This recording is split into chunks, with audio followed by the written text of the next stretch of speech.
அம்மா கிட்ட மாமல் வாங்குவோம், அப்பா கிட்ட காசை செலவு பண்ணாதீங்கன்னு அறிவுரை சொல்லுவான். அவன் தான் நம்ம தொடர்பு கட்சி ஹீரோ. இவனை கூட்டி பெருக்கிற ஒரே ஆளு இவனோட தம்பி. பேசாம இவனை ஹீரோவா போட்டிருக்கலாம்.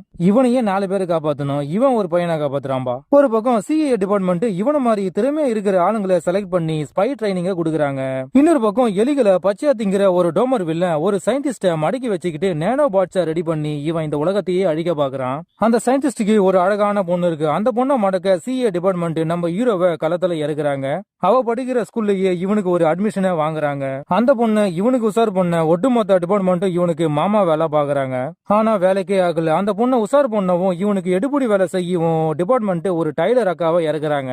சொக்காவை நல்லா தைக்க தெரிந்த டைலர் அக்காவுக்கு பட்டன் வைக்க தெரியல போல.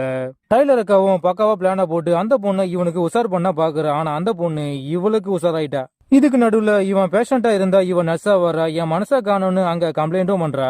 வில்ல முட்டாள் மாதிரி தெரிந்தாலும் பக்காவா பிளானா போடுவதில் ஒரு புத்திசாலி.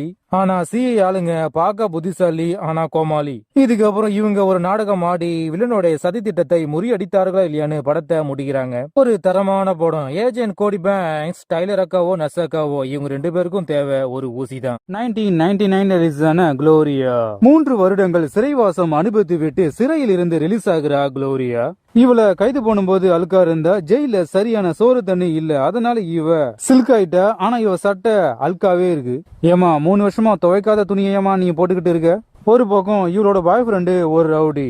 இவன் பண்ண இல்லீகல் மேட்டரை கூட வேலை செஞ்சவன் காப்பி பண்ணி சிடி போட்டுட்டான். அதனால அவனோட குடும்பத்தையே இவன் அழிச்சிட்டான். அவனோட பையனை போட்டு தெரியல, இவன் கூடவே வச்சுக்கிட்டு இருக்கான். இன்னொரு பக்கம் குளோரியா, உன்னாலதான் நான் ஜெயிலுக்கு போனேன், அதனால எனக்கு சேர வேண்டிய பணத்தை கூட நான் போயிட்டே இருக்கேன். ஆனா இவனை தரமாட்டேன்னு அடம் பிடிக்கிறான்.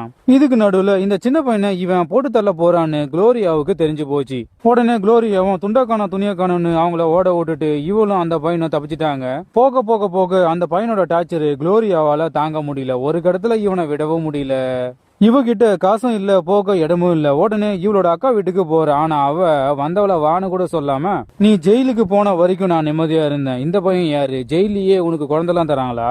இன்னைக்கு நைட்டு மட்டும் நாங்க இங்கே ஸ்டே பண்ணிக்கிறோம் அப்படின்னு இவ கெஞ்சி கூத்தாடியும் இவ கேக்குற மாதிரி இல்ல, போடின்னு வெளியே அனுப்புறா. இவ பாய் ஃப்ரெண்டு வேற இவள வலை வீசி தேடிக்கிட்டு இருக்கான். இதுக்கப்புறம் குளோரியா இந்த சின்ன பையனை வச்சுக்கிட்டு இவனை எப்படி சமாளிக்க போறா, பாய் ஃப்ரெண்டு கிட்ட இருந்து எப்படி தப்பிக்க போறான்னு படத்தை முடிக்கிறாங்க. ஒரு கதையை நல்லா ரெடி பண்ணவங்க திரைக்கதையில கோட்டா விட்டுட்டாங்க. அதனாலே அங்க எங்க நமக்கு லேக் அடிக்குது. குளோரியா இன்னைக்கு நைட்டு நீ ஃப்ரீயா? 1987 ரிலீஸ் ஆன மாஸ்டர் ஆஃப் த யூனிவர்ஸ். கிரேக்கல் கோட்டையின் சக்தி என்னுள் ஒளிந்திருக்கும் சக்தியே அப்படின்னு பாடிக்கிட்டே ஓடிக்கிட்டு இருக்காரு ஈமனு. இவரும் இவரோட கூட்டாளிகளும் கிரேக்கல் கோட்டையை பாதுகாக்கிறாங்க. இந்த கிரேக்கல் கோட்டையை நான் அடைஞ்சே ஆகணும்னு இவங்களோட பங்காளி எலும்ப ட்ரை பண்ணிக்கிட்டு இருக்கான். ஒரு பக்கம் இந்த கிரேக்கல் கோட்டையை அடைய ஒரு சாவி தேவை. அந்த சாவியை எலும்புடோட அல்லக்கைங்க தொலைச்சிட்டானுங்க. அந்த சாவி பூமியில இருக்கிற மனிதர்களிடம் கிடைக்குது. அந்த சாவியை தேடிக்கிட்டு ஈமனும் அவனோட கூட்டாளிகளும் களத்துல இறங்குறாங்க. இதுக்கப்புறம் எலுமனை போட்டு தள்ளி கிரேக்கல் கோட்டையை பாதுகாத்தார்களா இல்லையான்னு படத்தை முடிக்கிறாங்க.